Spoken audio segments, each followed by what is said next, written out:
अस्सलाम everyone, welcome to my channel. आज की वीडियो में हम पहले प्रेसी राइटिंग के रूल्स को देखेंगे जल्दी जल्दी। उसके बाद हम जो है 2023 के प्रेसी को सॉल्व करेंगे और ये तमाम रूल्स जो मैं यहाँ पे आपको बता रहा हूँ ये मैं अप्लाई करके भी दिखाऊंगा। तो चलते हैं वीडियो की तरफ।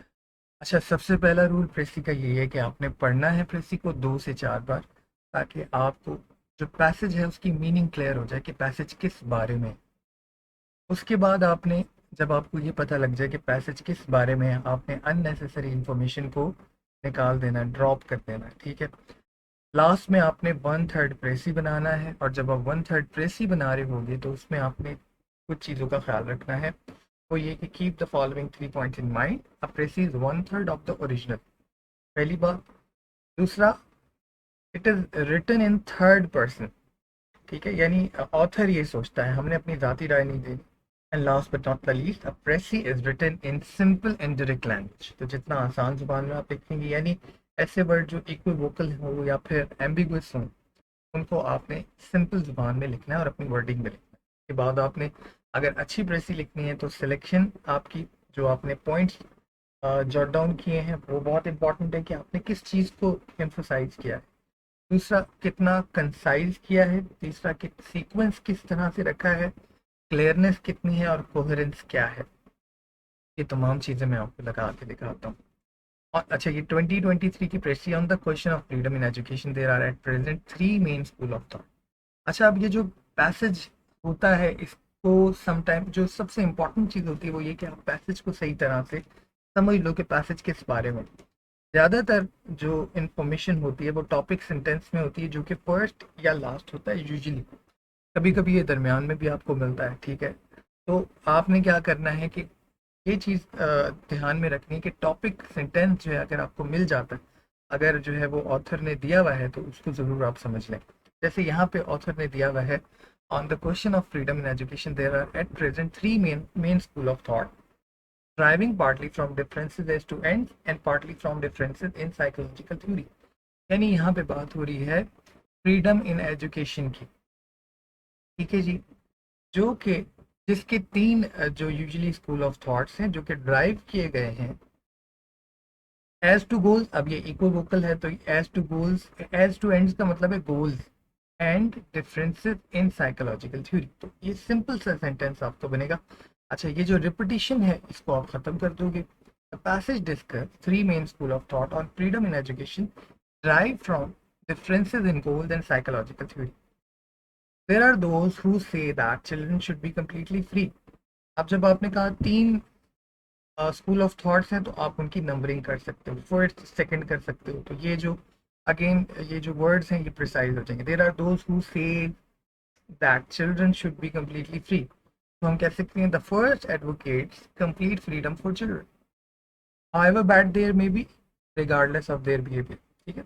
देर आर दोज हु से, अब ये सेकंड पर्सपेक्टिव की बात कर रहा है, तो हमने कह दिया while the second advocates complete submission to authority. तो इस तरह से आप जो है वो इसका सीक्वेंस बनाओगे और क्लैरिटी लाओगे कि जी हम 3 स्कूल ऑफ थॉट्स की बात कर रहे हैं। फर्स्ट ये कहता है, सेकंड ये कहता है। आ जाते हैं आगे। And there are those who say they should B free, यानी ये थर्ड पर्सपेक्टिव है, जो कहते हैं कि स्टूडेंट्स जो हैं उनको फ्री रखना चाहिए, but in spite of freedom they should be always good, यानी जब हम उनको फ्रीडम देंगे तो वो हमेशा गुड रहेंगे। ये तीसरा पर्सपेक्टिव है।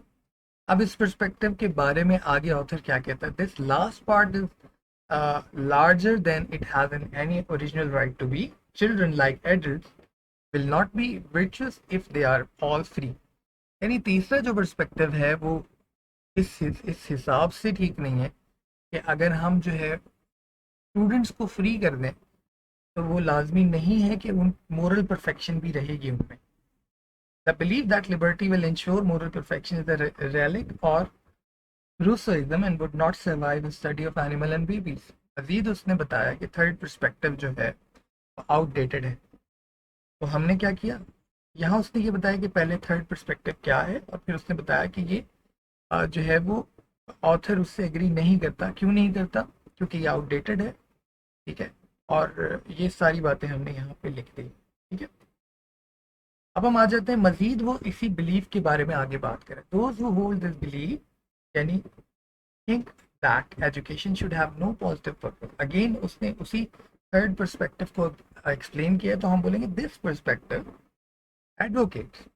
अब आगे पूरा हम उसको पढ़ते हैं कि those who hold this belief think that education should have no positive purpose but should merely offer an environment suitable for spontaneous development।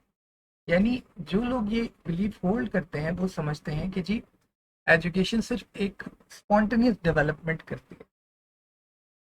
आगे बता रहा है I can not agree with the school which seems to me to individualistic, यानी मेरे लिए ये सही नहीं है और मैं इसको बहुत इंडिविजुअलिस्टिक समझता हूँ, and unduly indifferent to the importance of knowledge, because ये इंपॉर्टेंस ऑफ नॉलेज के बारे में नहीं बताता। आगे वो कहता है we live in communities which require cooperation and it would be utopian to expect all the necessary cooperation to result from spontaneous impulse. यानी ये जो स्पॉन्टेनियस इम्पल्स है ये आज की लाइफ में जो है वो काफ़ी नहीं है कोऑपरेशन के लिए। The existence of large population on a limited area is only possible owing to source and technique. अब ये उसने अगेन ये कोऑपरेशन वाली बात को ही थोड़ा सा मजीद बढ़ा दिया, तो इसको आप कंप्रेस कर दो, ठीक है, या आप इसको कह सकते हो कि ये इररेलेवेंट है, ठीक है, या आप इसको थोड़ा स्क्वीज कर दोगे और शॉर्ट करके एक ही जुबान में लिख दोगे। जैसे मैंने यहाँ लिखा the perspective advocates education as merely a space for spontaneous development which the author disagree with, as it neglect the importance of knowledge and ignore the need for cooperation in community. Education should provide essential knowledge and moral values complementing individual growth। ठीक है, इसके बाद इसका last para है कि the educators who allow most freedom are men whose success depend upon a degree of benevolence, self-control and trained in intelligence which can hardly be generated where every impulse is left unchecked their marriage। तो अब ये बात कर रहा है कि अगर हम ये जो इम्पल्स है इसको अगर हम अनचेक छोड़ दें तो फिर जो चीज़ें रिक्वायर्ड हैं सक्सेस के लिए वो चीज़ें जो हैं वो लैक कर जाएंगी। therefore are not likely to be perpetuated if their method are undiluted। Education from a social standpoint must be something more positive than a mere opportunity for growth। It must of course provide this, but it must also provide a mental and moral equipment which children cannot acquire entirely for themselves। तो अब ऊपर ये बात की जो educators हैं अगर वो एक्सेसिव फ्रीडम भी दे दें तो भी जो नेसेसरी क्वालिटीज़ हैं सक्सेस की और इफेक्टिवनेस ऑफ मेथड है वो लैक कर जाएगी। इसलिए एजुकेशन को जो है वो सर्व करना होगा मोरल डेवलपमेंट के लिए, जो कि बच्चा खुद से या स्पॉन्टेनियस डेवलपमेंट से हासिल नहीं कर सकता। अब ओवरऑल अगर आप इस पूरे प्रेसी को देखो, पैसेज को देखो, तो इसके अंदर क्या बात की जा रही है। मैंने स्टार्ट में कहा कि आपको टॉपिक सेंटेंस मिल जाएगा, फ्रीडम इन एजुकेशन के बारे में बात हो रही है, ठीक है, पहली बात। और सेकंड पार्ट में बात हो रही है कि एजुकेशन का पर्पस क्या होना चाहिए। तो हम इसका ऐसे कर सकते हैं कि balancing freedom and responsibility the purpose of education in society. यानी एजुकेशन का जो पर्पस है वो बैलेंस करना है फ्रीडम और रिस्पॉन्सिबिलिटी को।